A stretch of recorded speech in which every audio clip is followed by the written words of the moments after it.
This father allowed his 11-year-old son to fly his plane while he got drunk beside him. And what happens after this clip is extremely devastating. So this happened in Brazil on July 29th of this year when 42-year-old Garon Maia allowed his 11-year-old son to operate his plane. The video was filmed by the father and posted on his social media right before the plane crashed and taking both of their lives. And what's crazy is that in the video, Garon is seen drinking beer as his son is flying the plane. So not only are their lives in danger because his son clearly doesn't know how to fly a plane, but this man is drinking, and sadly when Garon's wife found out what happened to them, she took her own life. And apparently this was not the first time that Garon allowed his son to fly his plane. It's such a sad case, and I really do feel for this child who was put in such a dangerous situation. His teacher was arrested after sending nudes to a student. Adriana Rullen is a 27-year-old former middle school teacher from Texas. She's recently been arrested over allegations that she SA'd a 13-year-old student. It's alleged that she SA'd the boy from the school on 12 separate occasions. She's been charged with taking part in an improper relationship between an educator and a student, as well as indecency with a child via S-contact and the continuous SA of a child under 14.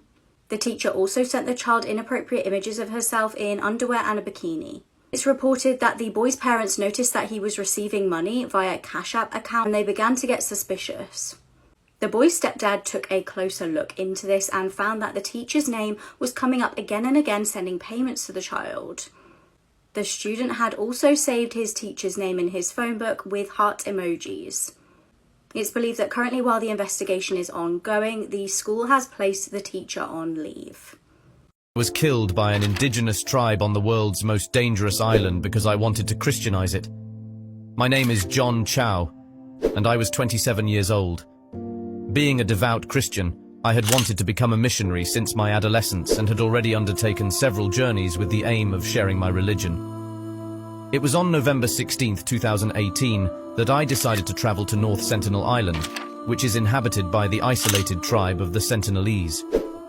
These inhabitants have lived in total isolation for millennia and have very little contact with the outside world. Indian authorities had banned access to the island due to the tribe's vulnerability to foreign diseases and their aggressiveness.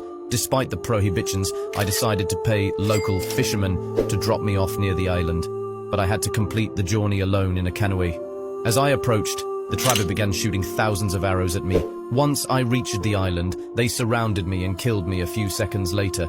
The fishermen who had dropped me off the previous day found my lifeless body. I gave my life for my faith in God. This is the terrifying new case of the Christmas Eve intruder. Tiffany Sabara from Coatesville, Pennsylvania is mother to a 9-year-old girl. This year on Christmas Eve, she had a terrifying shock when a man broke into their home. Now, he'd done this previously on numerous occasions but had not been caught. He broke into the house and Tiffany states that he watched the 9-year-old girl sleeping. He'd also allegedly been having conversations with the little girl. Now, police desperately appealed to the public for help and put this image out on the news. He's believed to have broken into the house at least 4 times. Now, the first time was back in September when the back door hadn't been closing properly. The most recent time, it's alleged that the man climbed through a window to enter the property. Now, he's believed to always go into the little girl's room, so Tiffany set up a camera to catch him in the act. She also invested in new locks for the doors. A man has now been arrested in connection with this case. A tip came in from a member of the public and Jefferson Gonzalez was arrested. I was killed by my best friend over a McDonald's sweet and sour sauce. My name is Naima Legun, and I was 16 years old when all this happened. On August 27, 2023, we were returning from a party in Washington, D.C. with my best friend, and on the way, we decided to stop at a McDonald's because we were very hungry. Once there, we both placed our orders and everything was going well.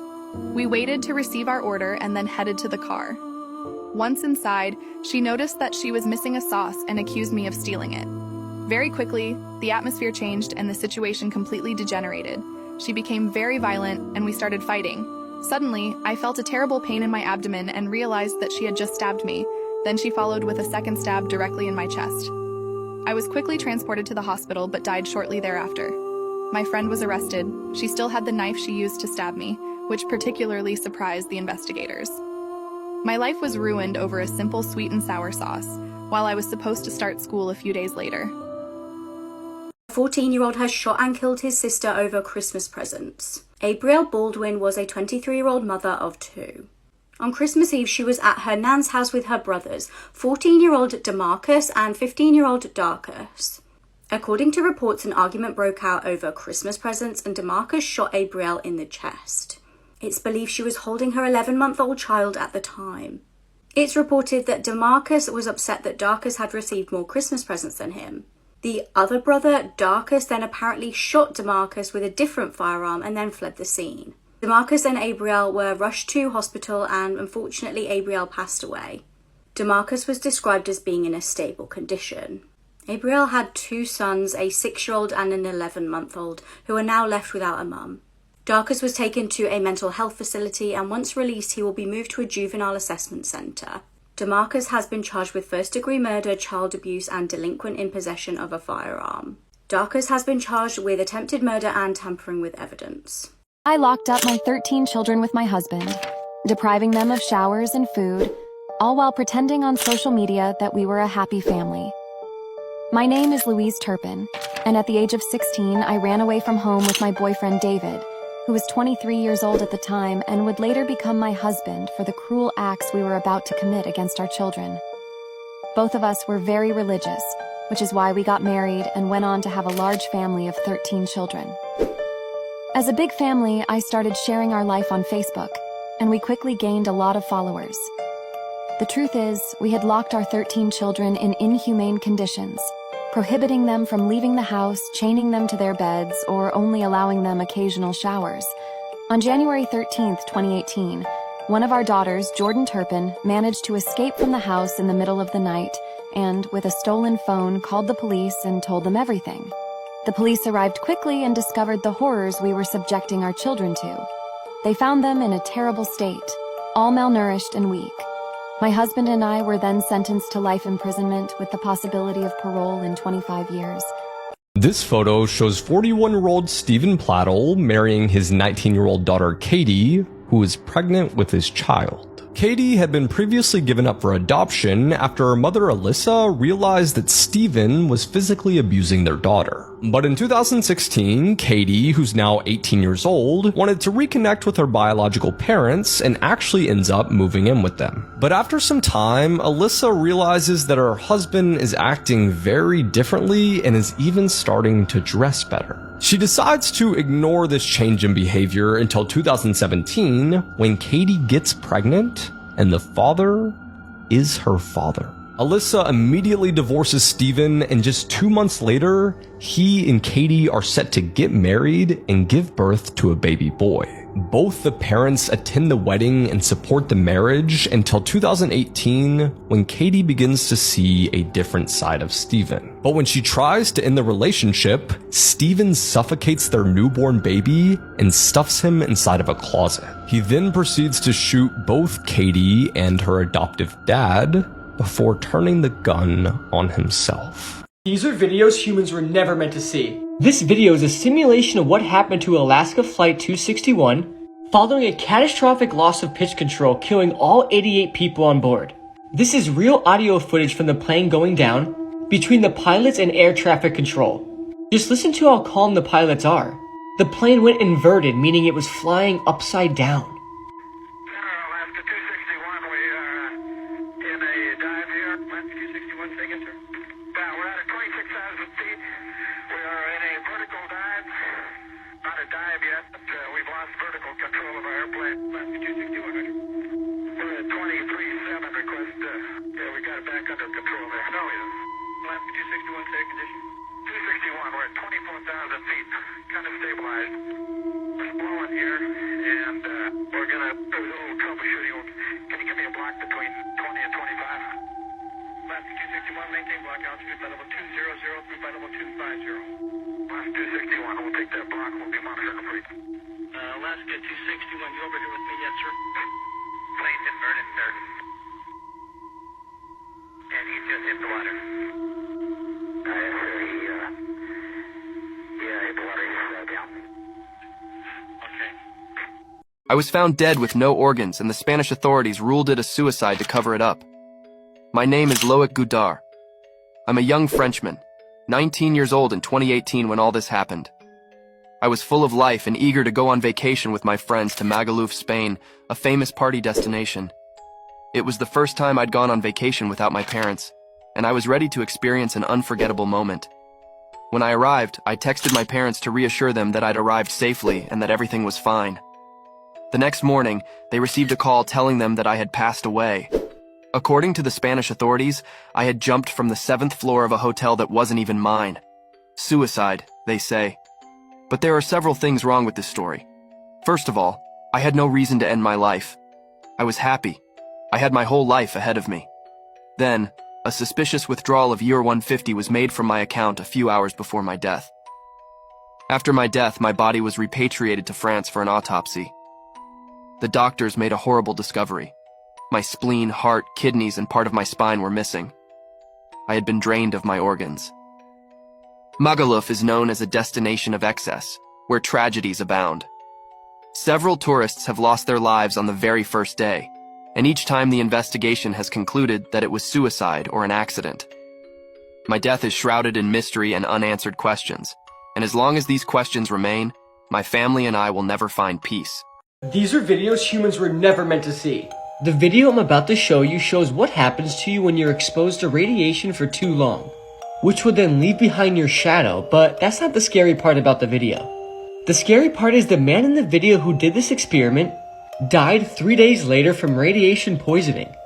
And the scientists kept trying to say it had nothing to do with the experiment, but it did.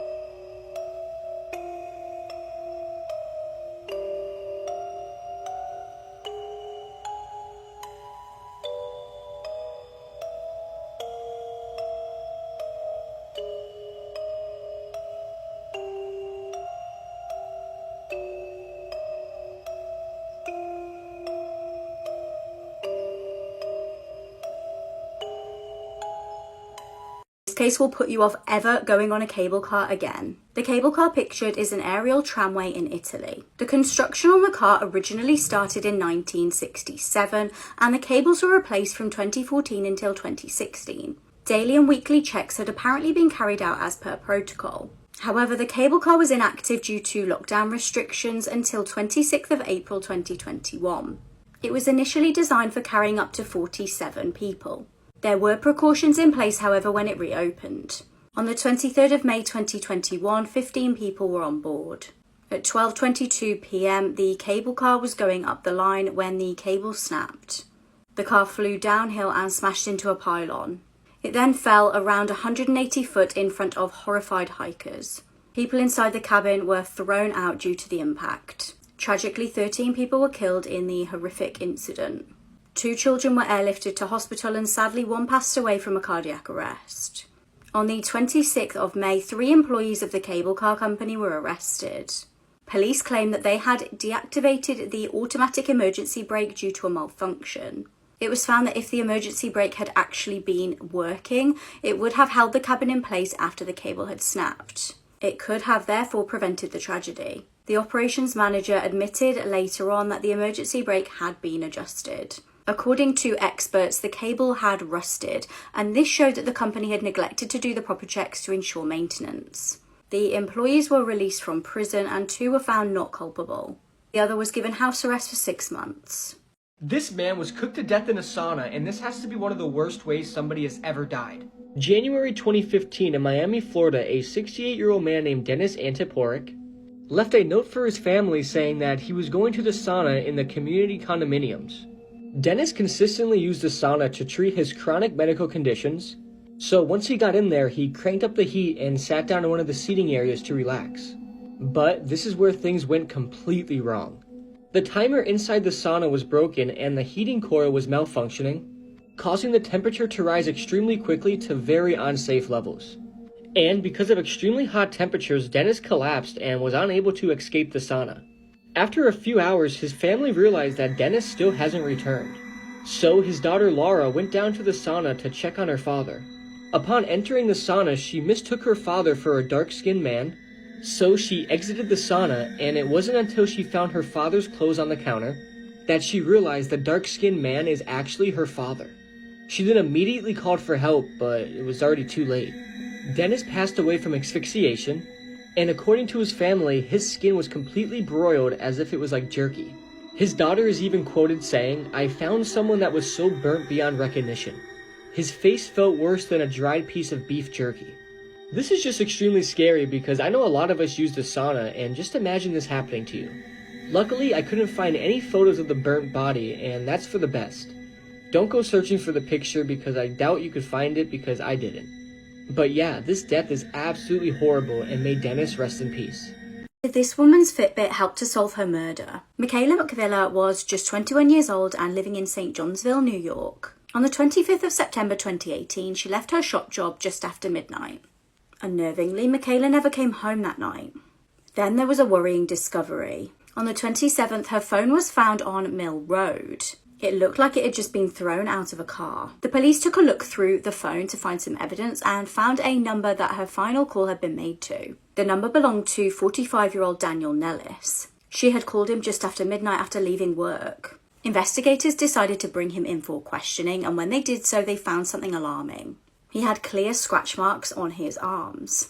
Daniel claimed that he had picked Michaela up on the day of her disappearance. He said that while he was driving her towards his home in Oppenheim, they got into an argument and she got out of the car. He said this was the last time he saw her. Tragically, on the 2nd of October, her body was discovered. She'd been shot and dumped near to a road in Oppenheim. Daniel was arrested a few weeks later and pled guilty in court. The prosecution revealed that Michaela's Fitbit was found near her body. CCTV documented the fact that Michaela and Daniel went into his house at 12:45 a.m. after she'd left work. 12 hours later, they left again, and Michaela's Fitbit showed her heart rate spiked at 12:24 p.m. and then stopped completely just minutes later. CCTV also showed that Daniel's car was driving round the area where Michaela's body was found. He was initially found guilty of murder and sentenced to 40 years in prison. However, in 2023, he had the conviction overturned. It was stated that there was prejudiced language used in court during the trial and general misconduct. He's due to have a new trial, but I can't see that a date has been set yet. The 13-year-old bride of Jerry Lee Lewis, a rock and roll legend, and her story is disturbing. And that's not even mentioning the fact that she was his first cousin once removed. So if you don't know Jerry Lee Lewis, he is a very famous rock and roll singer, a musical pioneer. He sang the song Great Balls of Fire. He was known for his piano playing skills, his voice, and he was a very popular artist back in his day. Now, to this day, Jerry Lee Lewis is considered a rock and roll legend. And undoubtedly, you can't deny that he influenced a lot of modern rock and roll music. But one of the biggest scandals to ever happen to Jerry Lee Lewis was his marriage to his 13-year-old first cousin once removed. So in the 1950s, Jerry Lee Lewis began to play in a band with his own cousin, a man named J.W. Brown. They found mild success with this band. This was before Jerry Lee Lewis was actually commercially successful, and eventually Jerry Lee moved in with J.W. Brown and his family. That's where he met J.W., his cousin's daughter, Myra Brown. And on December 12, 1957, Jerry Lee Lewis married a 13-year-old girl. Jerry Lee Lewis was actually 22 years old at the time of this marriage. And the photos of the couple are just deeply, deeply disturbing. Now, this scandal would actually end up destroying Jerry Lee Lewis's future career. And eventually, once Myra Brown divorced Jerry Lee Lewis, it was revealed that he had been extremely physically and mentally abusive to her throughout their entire relationship. So yeah, Jerry Lee Lewis really died a legend, and I cannot believe that this was actually considered legal and he was never arrested for doing what he did. I mean, it's just absolutely unfathomable to imagine a 22-year-old man marrying a 13-year-old girl nowadays. But apparently back then, that wasn't enough to arrest someone for being a pedophile. A string of murders in Portland, Oregon have now officially been linked and connected back to at least one person of interest. This is everything we know so far. Last month, Portland police shut down online speculation about a possible serial killer in the Pacific Northwest, but now they state otherwise. The concern sparked after 6 women were found dead either on the side of the road or in wooded areas near Portland since February. After news of a possible serial killer went viral, Portland police shut down the rumors, but on Monday, the Multnomah County District Attorney's Office officially announced that the mysterious deaths of these 4 women, Kristen Smith, Charity Lynn Perry, Bridget Webster, and Ashley Reel, are all connected and have been linked to at least one person of interest. The DA's office hasn't officially named the suspect, but many other local agencies say the person of interest is 38-year-old Jesse Lee Calhoun. Jesse has an extensive criminal history and was reported to be living in the area at the time of the murders. He's been in the Snake River Correctional Institution since July 6th on unrelated charges, and he has not yet been charged in the 4 deaths. All 4 victims were found dead between February and May in different locations throughout Oregon. 22-year-old Kristen Smith was reported missing on December 22, 2022. Her body was found on February 19th in southeast Portland. The body of 24-year-old Charity Lynn Perry was found on April 24th in a culvert near East Historic Columbia River Highway. 31-year-old Bridget Webster was found 6 days later on April 30th on an isolated road in Polk County. And on May 7th, the body of 22-year-old Ashley Reel was found in a wooded area in nearby Clackamas County. The Oregon State Medical Examiner is still working to determine exactly how all 4 victims were killed. No other information, including how the person of interest was linked to all 4 victims, is being released at this time. According to the DA's office, investigators were working with 9 different law enforcement agencies in Oregon for several months. And although no charges have been filed in connection to the murders, they state that they believe there is no active threat or danger to the community. Anyone with information is asked to contact the numbers on the screen. This is the escalator incident, one of the worst ways somebody has ever died, explained. The image you see here is an escalator from a mall in China, specifically in the city of Jingzhou. In the background, you can see a woman in a white top and a black skirt carrying a child. That is 31-year-old mother Shangling Zhang. And in front of her, you can see 2 mall employees. And allegedly, they were telling Zhang that the panels right here at the top of the escalator were broken, and that they would need to jump over them so that nothing would happen. Now, I'm not going to show the video of what happens to Zhang, but I will explain it. When she gets to the very top of the escalator, she picks up her young boy, and she then steps onto the silver platform thinking she's hopping over where they told her to hop over. But in fact, she stands on the loose panel, and the moment she does, the panel gives out, and Zhang and her son drop. Somehow she had the strength and thought to lift her son up and actually push him over the extra area, and luckily saving his life. But she would not be so lucky. She was then trapped in this compartment of the escalator while it was still going.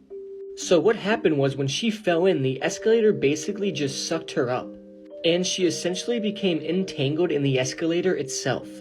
And ultimately, she would then be crushed to death, all in front of the eyes of her husband and young son. The only silver lining is that she was able to save her son, because if he had fallen in as well, he would have suffered the same fate. I don't know how long she survived in there, if it was instant death or if it took time. But all I know is that it had to be excruciating for however long it might have taken. It would then take a rescue crew 4 hours to open the escalator and recover the 31-year-old mother's body. The crazy thing about this whole situation is the mall employees called this issue in but did nothing about it. They didn't put a sign up saying not to use the escalators, and it was just still running. All they had to do was press this little button to stop the escalator, and there's one at the top and there's one at the bottom. The 2 employees should have been at the bottom telling everybody not to go on this escalator because they knew what could happen. And now a husband and his child had to watch a loved one die. This is absolutely awful, and may she rest in peace.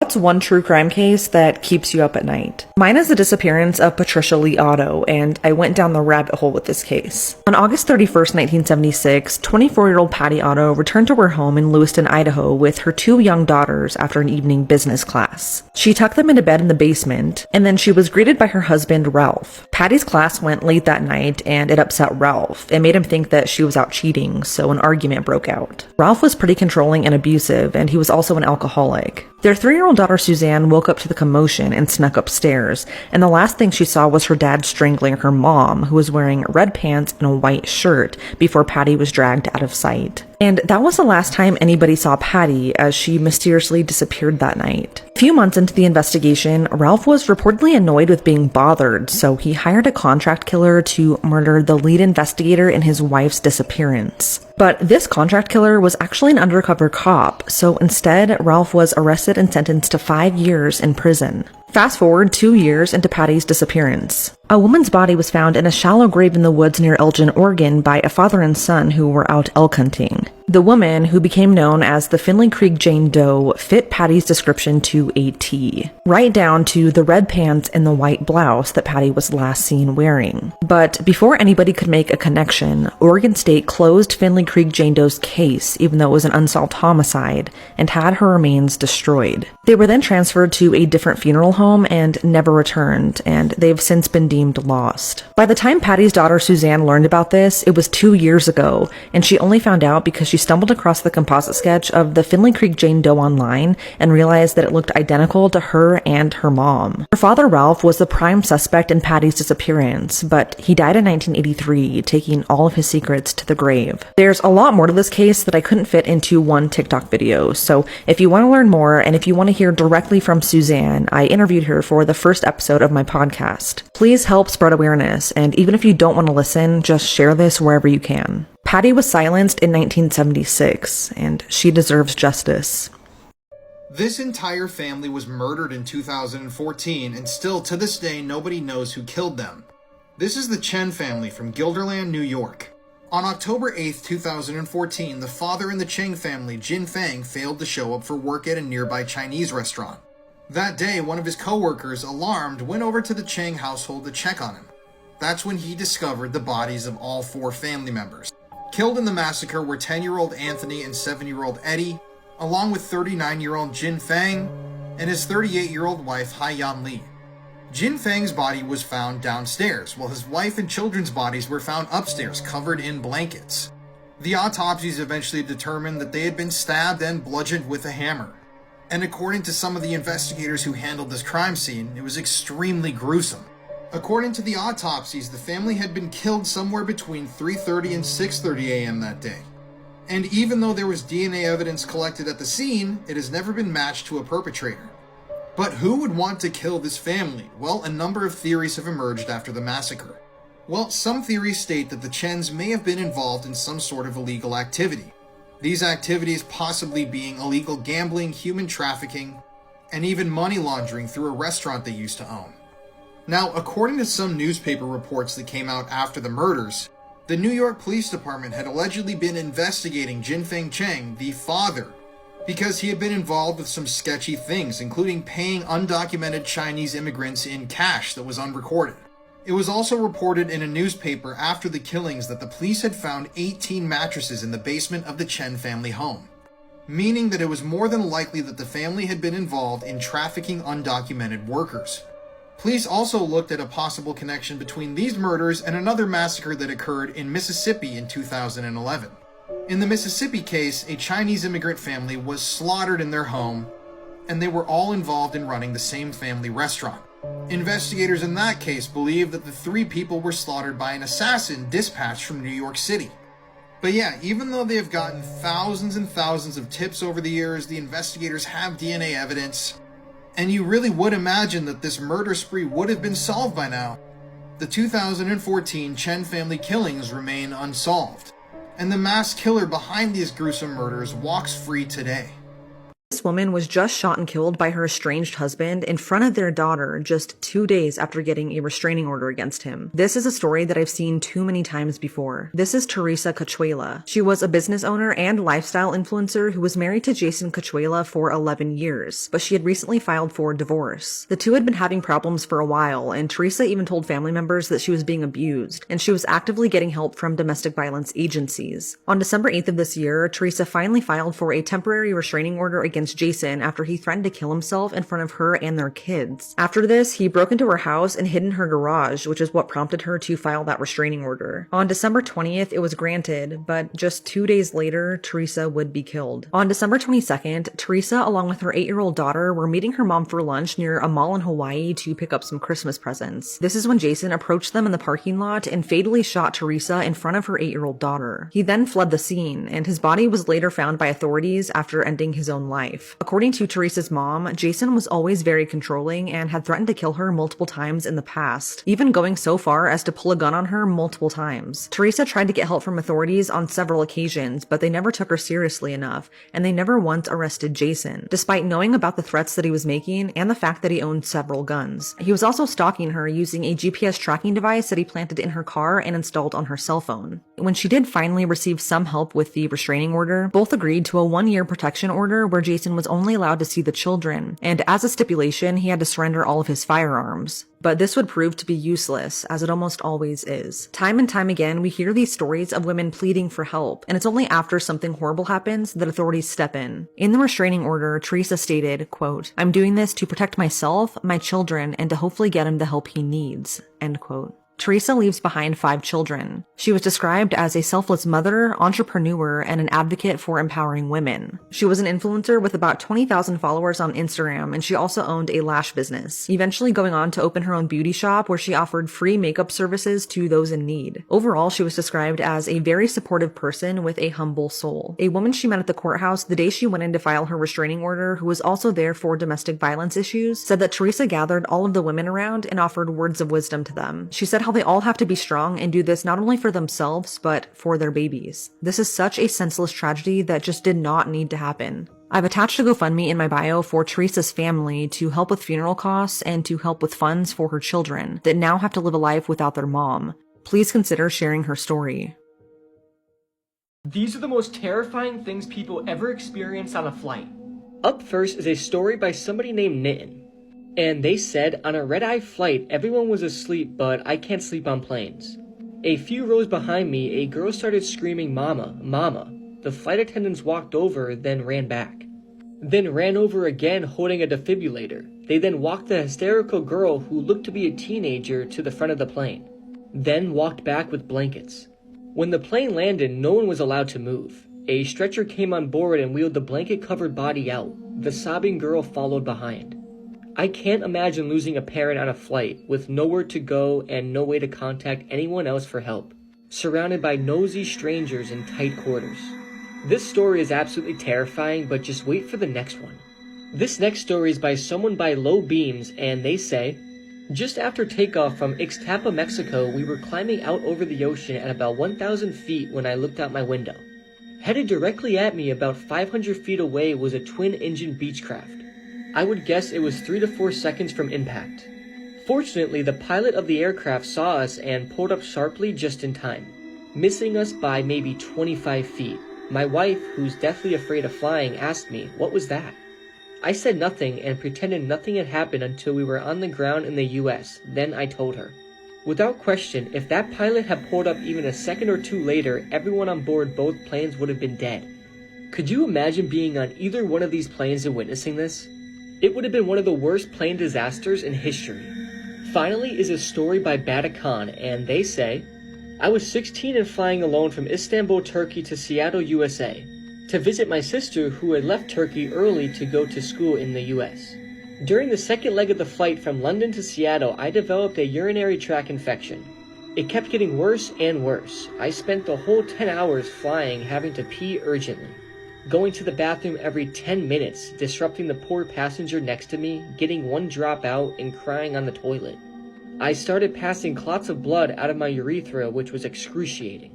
I was so shy back then and scared, but I really wish I'd told the stewardess so at least I could have some emotional comfort and know what was going on. When I landed, as soon as I saw my sister, I burst into tears and said, "Take me to the ER." They said it was the worst UTI they had seen in a while. The meds started working so fast. Truly a horrible, horrible experience. We all know how uncomfortable flying could be, but can you imagine just having a UTI mid-flight? This has to be honestly one of the worst possible things that can happen to somebody flying, and it's something you would never think about happening while flying. The crime that occurred on this Greyhound bus is one of the most disturbing things I've ever read about. I'm going to warn you guys right now, this is a graphic and disturbing story, so viewer discretion is advised. This is Tim McLean, a 22-year-old man from Canada. Before his death, he was working as a carnival worker and was traveling around the country. On July 30th, 2008, Tim boarded a Greyhound bus headed for Winnipeg, Canada. Tim was seated one row ahead of the toilet near the back of the bus, and at 6:55 p.m. that evening, a man named Vince Lee boarded the bus. Originally, Vince was seated at the front of the bus, but eventually after a rest stop, he headed to the back and sat next to Tim. According to witnesses who saw this entire thing unfold, at one point in the night, Tim was sitting up, leaned up against the glass window, listening to music with headphones on. Witnesses claimed that he was sound asleep. That's when Vince Lee, the passenger sitting next to him, produced a large knife and began repeatedly stabbing him in the neck. He also stabbed him in the chest, and passengers who saw this happen said that Vince Lee looked like a robot. There was no emotion behind his eyes, he just kept stabbing. Immediately, the bus driver pulled over and all the other passengers fled off of the bus. At one point, the driver and two other men attempted to reboard the bus to try to stop Vince Lee from what he was doing to Tim, but Vince chased them with a knife, slashed at them, and then locked the bus doors. Now, what happens next is absolutely disturbing. While he's alone on the locked bus, Vince Lee decides to decapitate Tim. He cuts Tim's head off and then displays it to the passengers outside of the bus through the window, waving the head around in the air. Vince then continues to sever body parts from Tim's body and begins to consume some of Tim's flesh. By the time the police arrived, people were vomiting on the side of the road, sobbing, crying, and Vince was still on the bus. And the entire time that the police tried to make contact with Vince and tried to get him off of the bus, he continued to pace up and down the aisle and would make sporadic stops back to defile Tim's body even more. Some of the police officers actually stated in their statements that they themselves watched Vince eating parts of Tim's body. Now, at about 1:30 a.m. that morning, Vince tried to break a window on the bus and escape, but the police quickly took him down and arrested him. In a gruesome twist, Tim's ears, nose, and tongue were found in Vince's pockets after the arrest. And Tim's eyeballs and part of his heart were never recovered by authorities. And while Vince later claimed that he didn't consume them, people know that he did. So who was Vince? Well, he worked in a church with some of his family, and he suffered from acute schizophrenia. He often talked to his family about how he heard God talking to him, and he said that God had destined him to be the savior of mankind. Yes, Vince thought that God had told him that he was the one that was going to save humans from an alien invasion. At the time of the murder, Vince had actually been on a journey following the sun on orders that he had received allegedly from God himself. Now, something absolutely insane about this whole story is that this murder happened in 2008. It's one of the most graphic and brutal murders I've ever read about, and Vince Lee is free.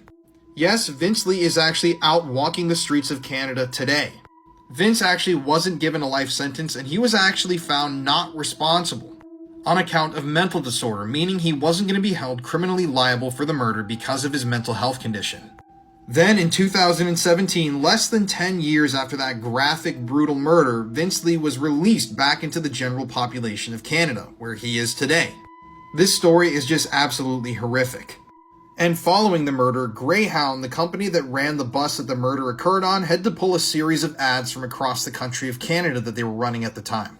Eerily enough, these ads read, "There's a reason you've never heard of bus rage." Of course, they had to take these down for a reason. This time traveler explains the future of humanity and explains what the world is going to be like in 2749. Hello, my name is Alfred Bielik, more commonly known as Al Bielik. Original family name is Edward Cameron. I have been involved in the Philadelphia experiment, the Montauk Project, time travel, alien connections of the Montauk Project, and some other projects, all of which have been secret over the years, most of which have never been declassified. I wound up in the 28th century, and this was in a time period of 2749 to 2751 AD. Talk about changes in civilization, society, and everything else. It was drastically changed from what we saw in 2137, as this is now 600 years later.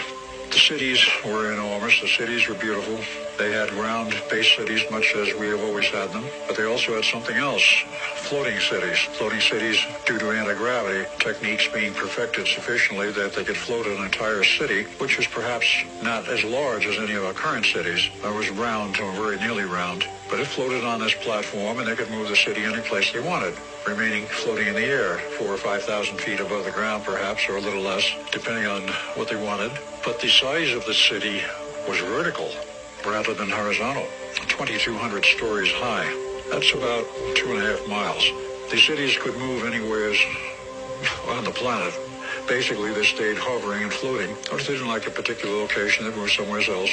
There wasn't that much traffic in moving cities, I can assure you, because the world population in that era, the 28th century, was only 500 million, and I was instructed later that was where they had held it for centuries. There would be no more than approximately 500 million population. Some of the features of this, let's start from the political standpoint. As I learned, all of these cities, whether they're ground-based cities, which the majority were, because they had to do manufacturing, they had to have agriculture and various other things to supply the needs of civilization. But all of them, whether floating or ground-based, were rather interesting in their governmental form. They had essentially no government. There was no government as we know it today. There was no money, there was no banks, there was no political jurisdictions, and there was resolved down to what would be best called a city-state structure, where the city is the state, and any other cities from that one are independent and operate in their own independent manner.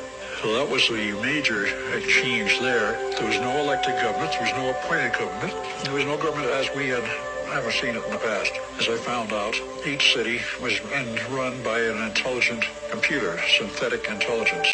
This guy is one of the most awful serial killers there has ever been, and I feel like he's never talked about. In my opinion, this guy's worse than Ted Bundy, Jeffrey Dahmer.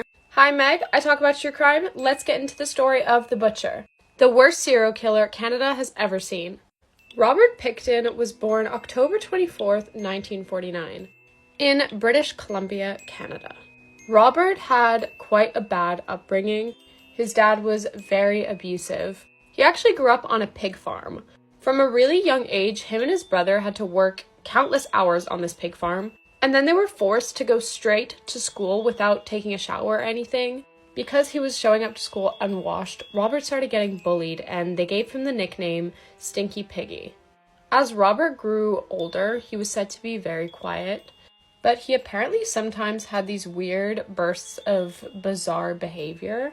These bursts would come out of nowhere, and he would just start acting really strange. In 1996, Robert's brother opened up a kind of charity thing. The charity was started to try to make more money for their pig farm. It was called the Piggy Palace Good Times Society. And what they would do is they would hold huge parties and raves to try and raise money. And I'm not joking when I say huge parties and raves. 17,000 people were said to have shown up at one point. 17,000 people at once. Sex workers and biker gangs would join these parties as well. But for Robert, it all started going downhill in 1997 when he attempted to murder a girl. I don't usually do this in these videos, but a lot of you ask what blush I use, and this is the blush I use. It's usually 10 pounds on the TikTok shop, but it's on for $5 right now. So if you click right here, you can get it. I just ordered kind of a peachy version of this. I'm not being paid to talk about this. I just saw they were on offer, and you guys ask about these all the time. So get your hands on them for cheap while you can. So Robert attempts to murder a woman for the first time that we know of. According to her statement, he attempted to handcuff her, and then he started stabbing her multiple times before she managed to get away. This should have been the thing that got him on police radar, but he was able to get the charges dropped because the woman he attacked was on a lot of drugs at the time, and Robert used that to come up with a story. He told police, like, she was hitchhiking, I was just trying to help her, and she attacked me. And they believed him because she was on drugs. And unfortunately, for the next 60 women he would kill, he was let go. And he was able to come up with a strategy that wouldn't get him caught next time. He developed a plan and started killing a bunch of women. And Robert was really, really good at staying under the radar. Now, what did he do exactly? Let me tell you. Because it's disturbing. First of all, he always went for hitchhikers addicts, or prostitutes. And what he would do is he would promise them money, drugs, accommodation, anything to get them back to his farm. Once he got them back, he would then shoot or strangle them to death. And this next part is why he was given the name the Butcher. He would take the victims' bodies, chop them up, and feed them to his pigs. Now, if you're not aware of this already, pigs will literally eat anything, everything. So the evidence was just, bye. They were getting rid of the evidence for him. All of a sudden, there is an increase in missing women in the area. But sadly, because he only went after sex workers or addicts or hitchhikers, no one cared. And this always makes me so mad with cases like these. Like, they're still human beings, but no bodies were showing up, so there was no crime, no body, no crime. But as the numbers started rising, people were kind of getting a bit worried. A group of people that weren't the police actually got a list together of all of the names of these young women who were missing. They brought that to the police and were like, do you see now? And that's when the investigation actually began into finding out what happened to these girls. And all of these girls had one person in common: Robert Pickton. He was the only person whose name continuously came up when they were looking for these girls. Police needed a way to get onto the farm with a warrant without him knowing about it and hiding all the evidence first. And so they heard that he had possession of an illegal firearm. And so they used that as the cover-up to get onto his property. On the property, they found multiple items that belonged to these missing women, along with some blood-stained clothing and tiny bone fragments. Now, things aren't looking too good for Robert, but because the pigs had eaten all the evidence, basically all of it, they were only able to charge him with the murder of 6 women. And so he got 6 counts of murder. When he got arrested, he actually said that he killed 49 women and that he was sad that he didn't get to round up to 50. What the hell, Robert? What does he want the police officer to say, like, oh, I feel so bad for you? No! He was arrested in 2002, and this trial was huge. Of course, he was sentenced to life in prison with no possibility of parole. But guys, that's not the worst part of this story, because I'm getting to that now. One element of the story that I kept out until now is that Robert sold the meat of his pigs to people who lived around the area. These pigs, who ate the remains of 60 women, were sold to his neighbors. When I say neighbors, I just mean people who live in the area. So like secondhand cannibalism. I could never eat pig again if that was me. So yeah, they were pretty disturbed and freaked out by this information, which is totally understandable and just totally disgusting. After a huge search of his property, police now believe that the number of women Robert killed was in the 60s. 60 women. 60 mother, daughters, wives. It's insane. It really annoys me with cases like these. I know it was like in 2002 and things have changed, but have they? I find that a lot of cases like these that I cover always start with, oh, all these women were going missing, but they were sex workers, but they were drug addicts, who cares? And it's like, it's insane to me that like they're not seen as equals to any other woman walking on the street, but whatever. Hopefully that changes. And for those wondering, I have actually covered this story before, but the quality of the video was so bad that I couldn't keep it up anymore. Like, it really bothered me to watch back, so I thought I would remake it in a higher quality way. I hope you guys enjoyed it regardless, and have a wonderful day. My heart goes out to every single one of the victims, their families, and people who cared about them, and I hope Robert rots in jail. Anyways, this is not a good representation of Canadians. We're actually really nice people. I'll see you all in the next video. Love you guys. Bye. Killer Couples Part 1. This is Bonnie and Clyde. You asked for it. Everyone knows about the very much in love and good-looking outlaws who were killed outside of Gibbsland, Louisiana on May 23, 1934. Trapped in their car as police unloaded 150 rounds, it ended a 21-month-long crime spree of robbing gas stations, restaurants, and local banks. But did you know that Bonnie and Clyde were actually serial killers? Yep. Even though they kept their heists pretty small, they were brutal and had a tendency to kill anyone who got in their way, mainly prison guards and police officers. Their murders were mainly done out of necessity and only when Clyde was cornered. He was more likely to kidnap a cop, hold him for a while, and then release him further down the line with money to head home. Towards the end, though, the second that he saw a police officer, they would shoot because they weren't sure whether there were traps being set for them. The couple never married because Bonnie still had a husband in jail, but they remained very much in love until the very end. The murder of famous YouTuber and singer Christina Grimmie is one of the saddest and most shocking cases I've covered. It's the story of how one disturbed and obsessed individual took away everything she worked so hard to get. Hi, I'm Meg. I talk about true crime. Let's get into this case. This case hits very different for me because I really liked Christina Grimmie.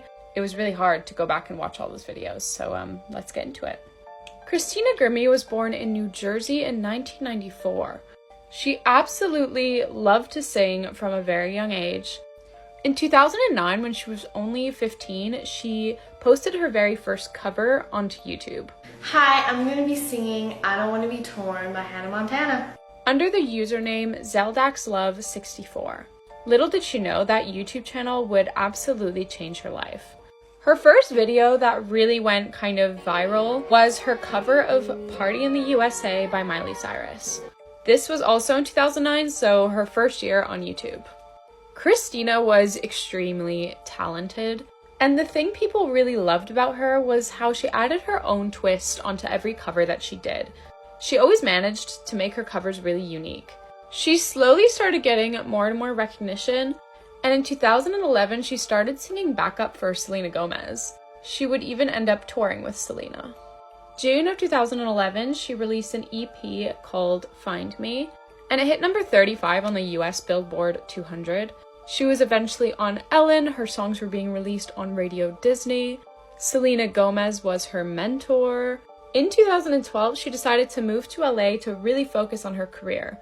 At this point, her YouTube channel was growing super fast.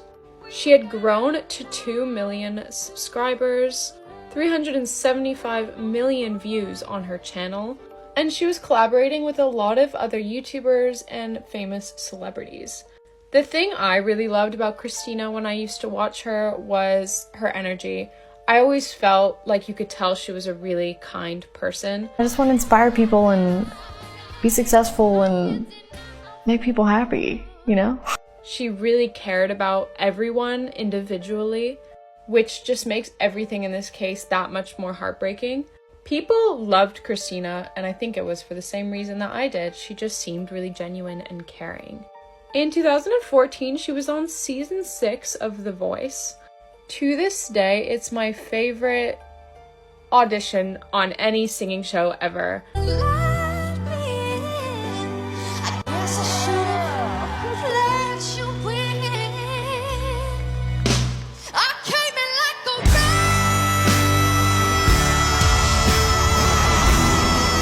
I'm not joking to you when I say I watched that audition a million times. I know it by heart.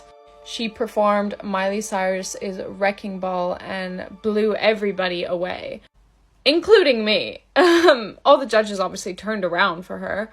It was not an audition, it was more of an amazing performance. She ended up getting 3rd place on The Voice. I think she should have got 1st. I think she should have just won the moment she auditioned, to be honest. She was a star, and things just kept rising for her. She kept getting bigger and bigger. Throughout the years, she continued growing and releasing music. She released a lot of covers, and they were always just like chef's kiss, amazing. Like, I won't lie to you, her version of Wrecking Ball on The Voice will forever, in my opinion, be better than Miley Cyrus's version. And I love Miley's voice and her songs, so that's saying a lot. Christina continued opening up and performing for bands and music groups. And that's exactly what she was going to do on the 10th of June, 2016. She was performing with Before You Exit at the Plaza Live in Orlando. Before the show, she posted an announcement just saying like, hey guys, I'm performing here tonight, come and support me. And she performed amazingly, as usual. The performance ended at 10 p.m. that night, and then Christina went to do a meet and greet. She was outside the venue just signing some autographs, greeting fans. Christina absolutely adored her fans, and it was so clear. Like, she was so thankful for every single one of them, and she always greeted everyone with open arms and kindness. Everything would take a horrible turn at around 10:24 during that meet and greet. Christina was approached by a 27-year-old man. His name was Kevin, and at first he seemed like a really shy fan, so Christina went to give him a hug. She greeted him with open arms, and that's when he pulled out a pistol and shot Christina 3 times.